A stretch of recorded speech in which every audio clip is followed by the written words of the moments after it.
یہ واقعہ حضرت مولانا مفتی عبدالرؤف صاحب سکروی نے جامعہ مسجد بیت الکرم گلشن اقبال کراچی میں خطاب کرتے ہوئے سنایا اور ان کا یہ پورا خطاب کتابی شکل میں موضوع 6 گنہگار عورتیں چھپ چکا ہے۔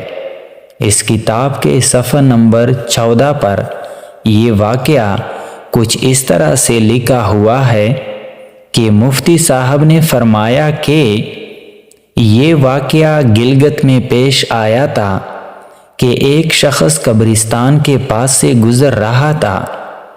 اس نے ایک قبر سے یہ آواز سنی کہ مجھے نکالو میں زندہ ہوں۔ جب 1-2 مرتبہ اس نے یہ آواز سنی تو اس نے سمجھا کہ یہ میرا وہم اور خیال ہے، کوئی آواز نہیں آ رہی۔ لیکن جب مسلسل اس نے یہ آواز سنی تو اس کو یقین ہونے لگا۔ چنانچہ قریب ہی ایک بستی تھی، وہ شخص اس بستی میں آیا اور لوگوں کو اس آواز کے بارے میں بتا کر کہا کہ تم بھی چلو اور اس آواز کو سنو۔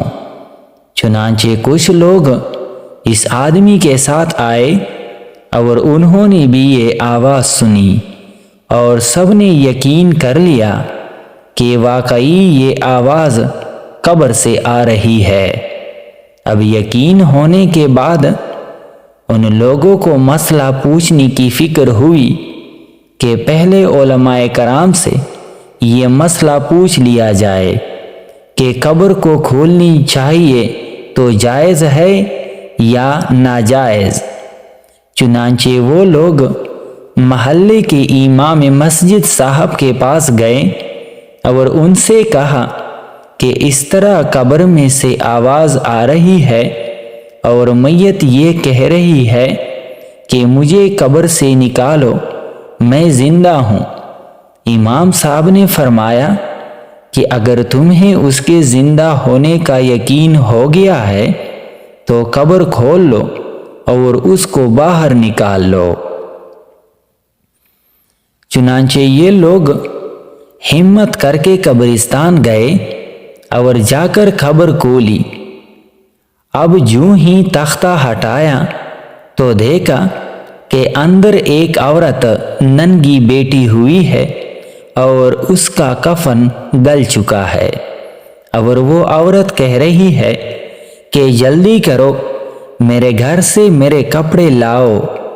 چنانچہ وہ لوگ فوراً دوڑ کر اس کے کپڑے اور چادر وغیرہ لے کر آئے اور لا کر قبر کے اندر پھینک دیے۔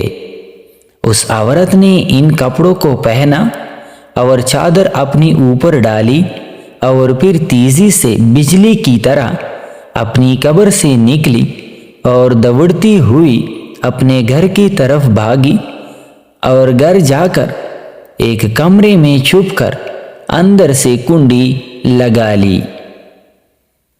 اب جو لوگ قبرستان آئے تھے وہ سبھی اس کے گھر پہنچے اور اب ان کو وہاں جا کر معلوم ہوا کہ اس نے کمرے کے اندر سے کنڈی لگا لی ہے۔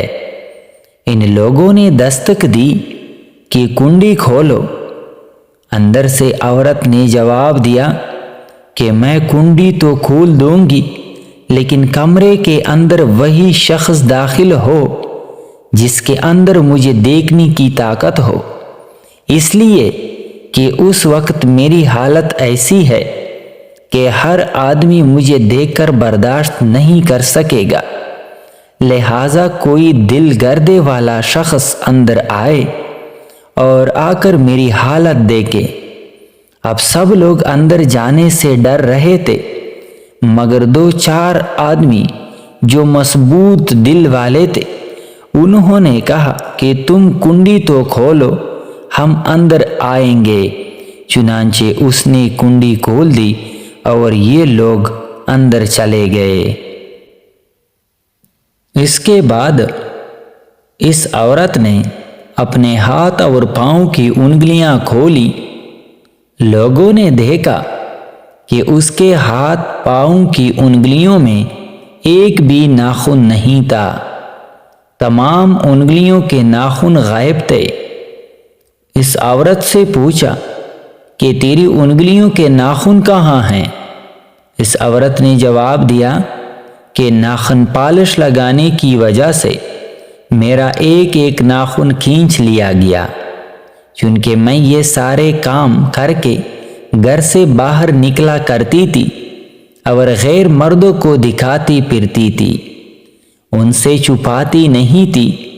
اس لیے جیسے ہی میں مرنے کے بعد قبر میں پہنچی تو میرے ساتھ یہ معاملہ کیا گیا اور مجھے یہ سزا ملی کہ میرے سر کے بال بھی نوچ اور کھینچ لیے گئے اور میرے ہونٹ بھی کاٹ لیے گئے اور میرے ناخن بھی کھینچ لیے گئے۔ اتنی باتیں کرنے کے بعد وہ بے ہوش ہو گئی اور مردہ بے جان ہو گئی جیسے لاش ہوتی ہے۔ چنانچہ ان لوگوں نے دوبارہ اس کو قبرستان میں پہنچا دیا۔ بہرحال اللہ تعالیٰ کو یہ عبرت دکھانا مقصود تھی کہ دیکھو اس عورت کا کیا انجام ہوا اور اس کو کتنا ہولناک عذاب دیا گیا، تاکہ دنیا کے لوگ عبرت پکڑیں۔ شکریہ۔